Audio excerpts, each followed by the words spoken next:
Hi, this is Mike from Mike's Unboxing Reviews and How To, and on today's episode we'll be taking a look at something from AOC which you would not normally expect.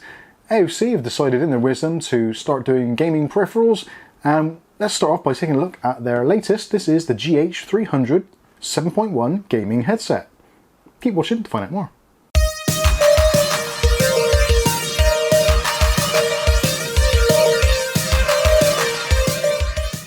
This is the GH300 gaming headset. Now there's two headsets available currently on the market. This is of June 2021. There is the GH200 and there's also the GH300. Now there isn't a great deal that separates the two other than, well, price primarily. The 200 is currently retailing at $39.99 here in the UK, and the GH300 is retailing at $49.99.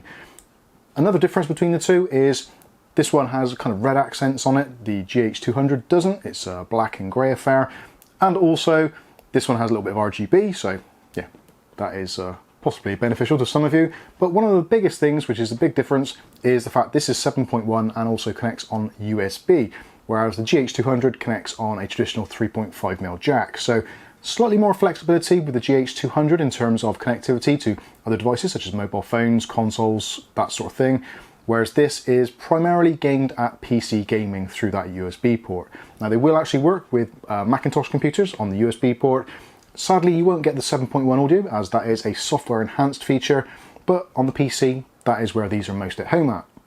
So on today's video, we'll be taking a look at the packaging, go through the unboxing process, see what we actually get, go through the features, do some practical sound tests, and then at the end I'll come back with my actual findings, what I think of them, whether or not they're good, whether they're bad, whether you should buy them or not.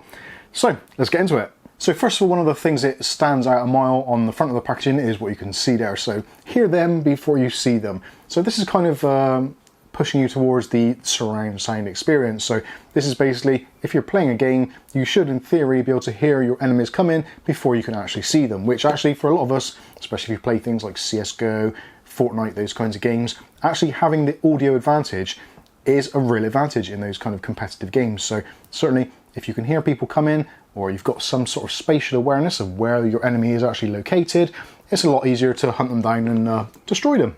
So although these are actually a stereo headset, they do have the 7.1 feature again, which is in software. You can control it all fully in the software, which we'll take a look at later on the laptop, so you can get an idea of what you can and can't do. There's various options for movie theatre sounds, different spatial awarenesses, also tons and tons of flexibility on actually changing the sound profiles, bass profiles, treble, and all that kind of stuff. But certainly, from what I've already seen, I've actually been listening to these for a little while now, from what I can tell, straight out of the box, you don't really need the software. Yeah, it's nice to have and gives you a little bit more flexibility, but out of the box they sound absolutely great.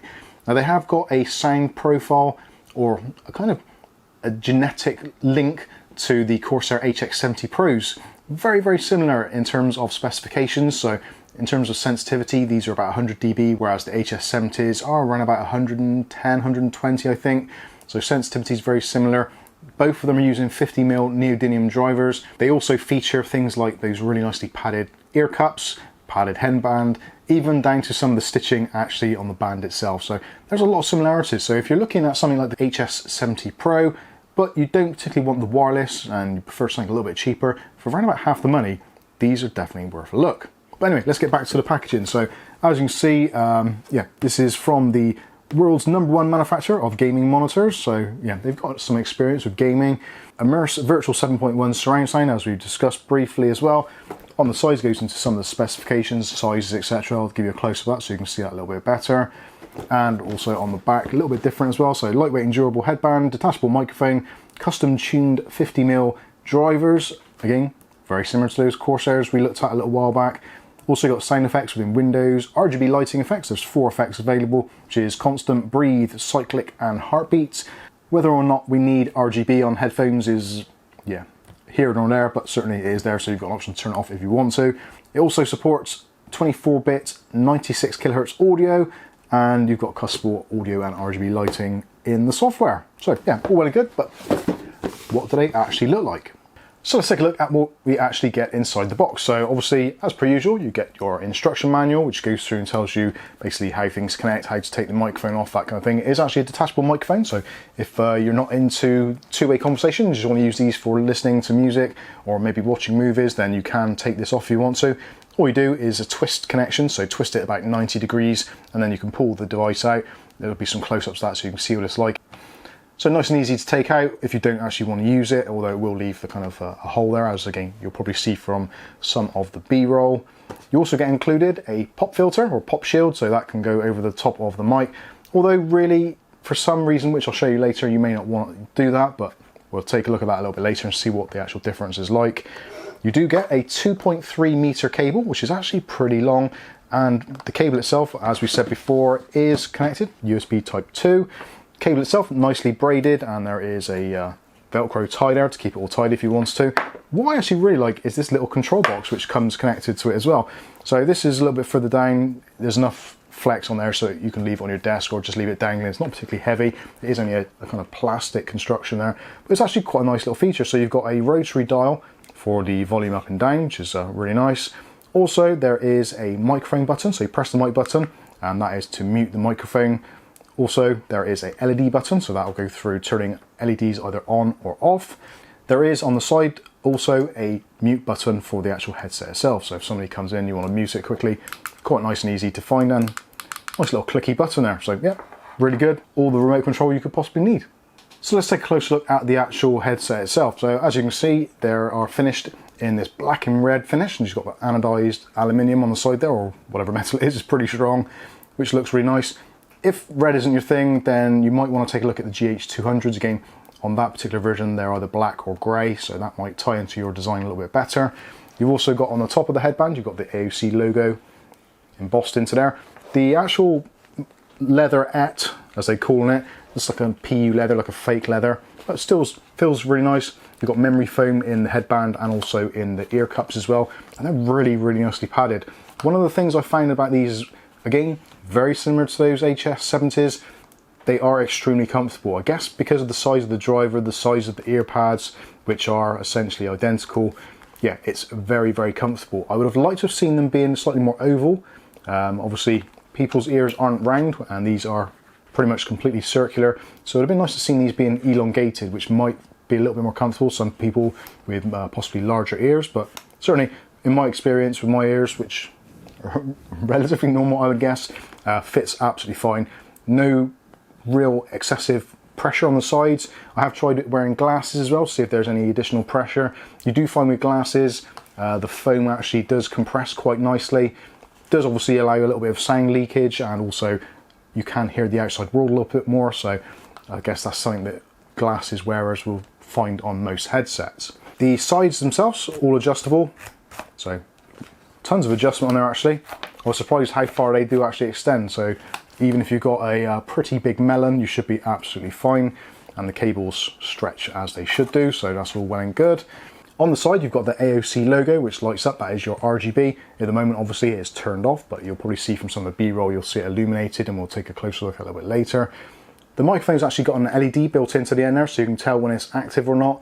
Bizarrely, it kind of works in the opposite way. So when it's actually working and picking up your voice, the light is off. When it's muted, the light goes red. Now, for most people, they'll probably think that is the completely ass-about-face way of doing it. Normally, if you're kind of live or studio recording, there would be a red LED to say filming or recording, whatever. So that kind of is slightly counterintuitive, but actually it does make sense, because if you're a streamer and you've got the camera pointed at you, the last thing you want is another little red light on there to maybe distract your autofocus or distract your viewers. So actually when it goes red, it's kind of like a visual thing to you. Oh crap, I'm muted. So yeah, it might take a little bit of getting used to, but actually it does make a great deal of sense. Looking at build construction quality, now again, for a £50 set of headphones, I think they've actually done a pretty good job. There is a little bit of creak and a little bit of flex here and there, so you might just be able to pick that up. That is mostly in the area of this kind of adjustable arm. So when it's fully extended, it doesn't actually make as much noise, so a lot quieter. So if you've got a particularly small head, then you may find there's a little bit more creak to them, but again, that's being extremely picky. But again, some of you do ask these kinds of questions, so it's better to answer them now than for you to find out when you've actually bought them. The microphone itself, going back to that, the boom itself is very short and not overly flexible. It's kind of like what you'd see in a lot of homes, basically on your shower riser. So you've got that shower riser, which goes from the shower unit to the actual shower head. It's kind of like that, and it's coated in plastic as well. So although it's flexible, the plastic kind of wants to remain where plastic is. That is the way plastics work. They kind of flex back. So it does move around a little bit, not a great deal. Luckily, it is actually a noise cancelling and directional mic as well. So there's only one tiny little hole actually in the microphone itself to pick up your voice. So you may find, depending where you aim it, it may be slightly louder or quieter, depending on, again, how it's adjusted. The microphone actually does sound pretty good. I've done some testing already earlier on, and the microphone sounds actually really clear. And actually, I would say it sounds a little bit clearer than some of the other microphones we've experienced on other 7.1 or USB type headsets. So the microphone itself is actually very good. My only concern is for some people, if you've got a particularly kind of long face or whatever, you might find the mic is a little bit further away from your mouth than you'd like. Although, if you're a person like me and you pronounce your plosives badly and lots of mouth noises, etc., through dehydration like a lot of us gamers get, then yeah, it actually might be a godsend. So now with the headphones plugged in, we've got the USB connected there, and as you can see, we've got a little bit of illumination. Again, you've probably seen this from the B-roll already, but just wanted to show it again. So as you can see currently, the microphone is actually muted by this red LED on the end, which actually, when you're wearing the headphones, is pretty visible, so you can tell that your microphone is muted. Press the button on the remote and it turns off, so that means you're live. Again, slightly counterintuitive. Normally you'd think, yep, lights on, ready to record. So it's the opposite. You do have to get used to that. But again, it does make sense with the camera being on. It's just another distraction for your viewers. So yeah, it kind of works in that respect. You can also press the LED button and it turns the LED either on or off. Currently it's set to cyclic mode, so it just scans through the colors.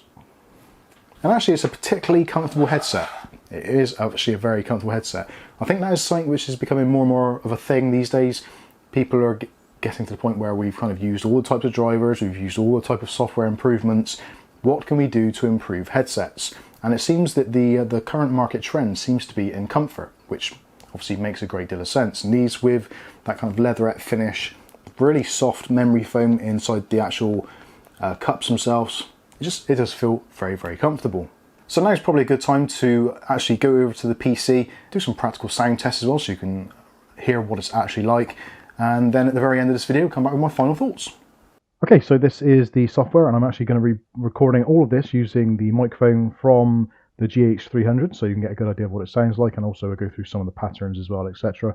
And hopefully you can see my mug up in the corner, and you can still see the screen. So let's actually move that across just in case it's in the wrong place. Anyway, so looking at the AOC Control Center, it looks like it's been designed a considerable while ago. And you've got things like information up here, you've got settings, so you can set it to startup at Windows Startup, etc. Main volume control in this top corner, and also there's a mute option as well. And this main section tells you about your playback, your capture, etc., etc. So yeah, pretty much the usual stuff. And also you've got master, front volume, those kinds of things. If you double click on speakers, you go into even more control. So you've got the volume control, which is the one we're in. You've then got sample rates, so you can change your sample rates from 44.1 all the way up to 96 hertz, or kilohertz rather, and also 16-bit or 24-bit audio for your playback. There's also the surround headphones, so you can enable surround headphones, and basically clicking on the room size just adds a little bit of reverb, a little bit of echo, so depending on what your preference is in your movie, game, whatever, you can change that accordingly, or you can put it into movie mode here, which basically does a very similar thing. They sound very similar, to be honest with you. I'd be tempted to probably leave those off, but again, entirely up to you. Next one up is the Audio Brilliant. So you go into there, you can enable Audio Brilliant, and that just basically adds a little bit of sparkle to the sound quality. Again, all this is software. It's kind of like a fake effect, but it is an option there. You've got dynamic bass. You can increase the bass in the headphones themselves if you wanted to, although really I don't think you need to.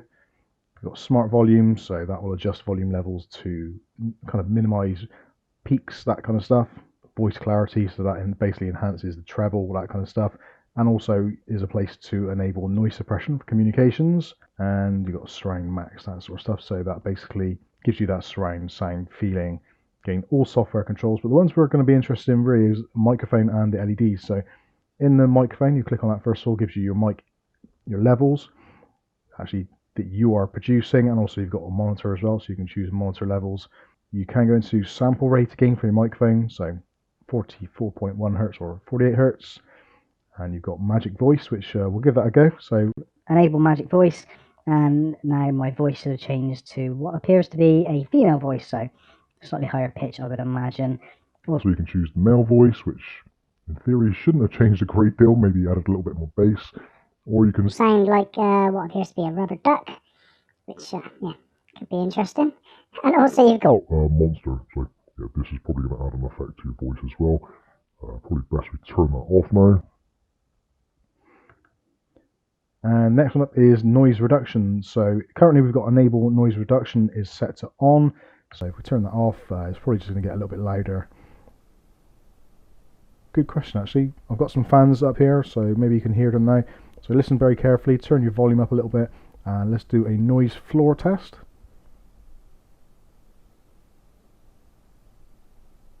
So that is without noise reduction. We'll turn noise reduction on in 1, 2, 3.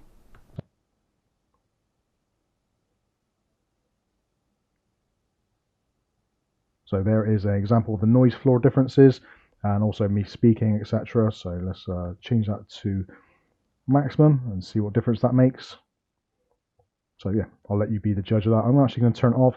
I thought I did turn it off already actually, but maybe it's had a mind of its own, done its own thing.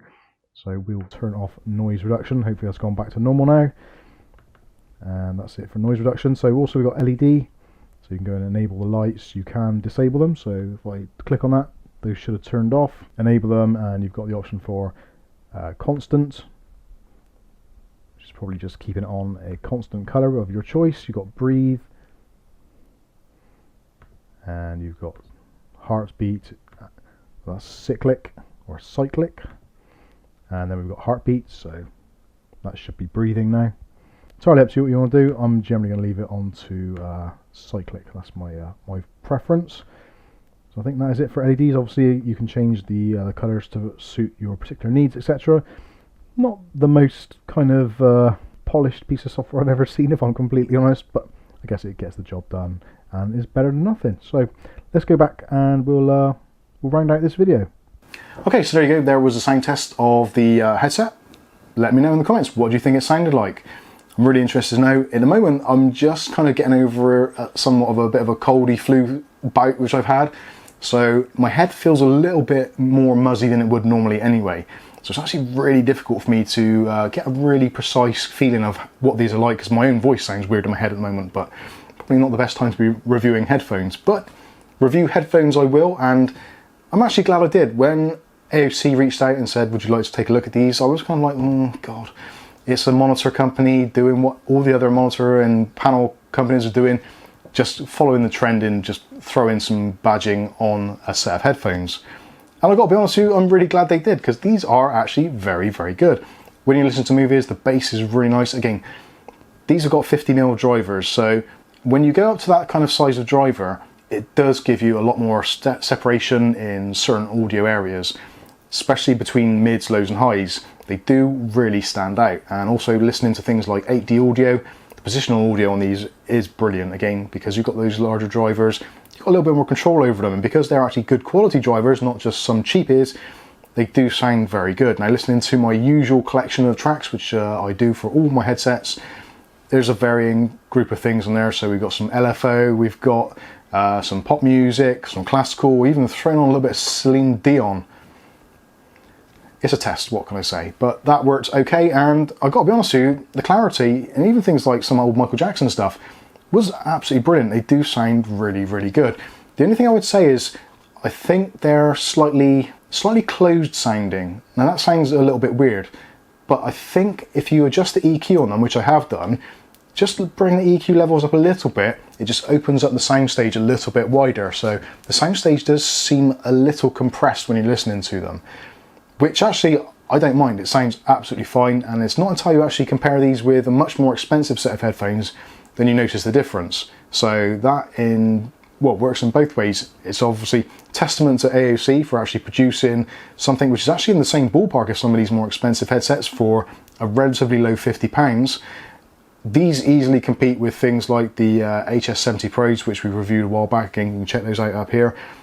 Those do sound a little bit more open, if I'm completely honest with you.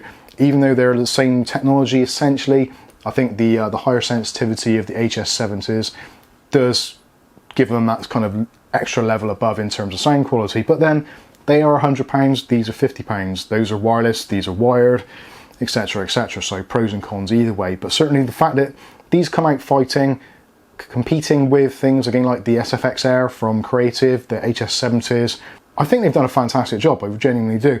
Things I would have liked to have seen changed different, possibly a slightly more muted colour scheme for the stitching, which, be granted, actually does look very good. And the stitching is actually extremely precise all the way along.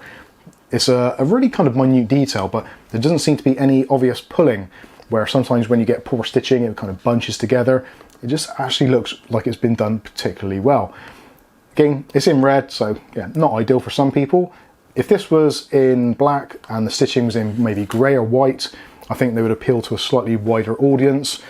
But again, for £50, there's not a really, although it's a massively crowded market, there aren't that many kind of decent options out there. So yeah, these are definitely worth taking a look at. Again, movies, watched a few recent movies, bombastic stuff, Transformers, stuff like that. You're going to love it because there is quite a deep bass to these. They do rumble a lot. There is a little bit of a cut-off at some of the subsonics, you can tell, although these are rated at 20 Hz to 20 kHz. So in terms of specification wise, again, very, very similar to the HS70s, and because I've reviewed those so soon after, it's kind of, that is what I'm using as my benchmark on this. Subsonically, the HS70s do have a little bit more rumble, I would say, but these are damn close. So yeah, deep bass, sound great, mid-range is fantastic, the high end works as it should do. There's no kind of weird artifacts coming from that you do get with some sort of cheaper headsets. So yeah, all works very well. Again, the only thing I would say is there's that slightly less open experience when you're using them, but again, you can EQ that out with software, although whether people want to, that is down to the individual, I guess.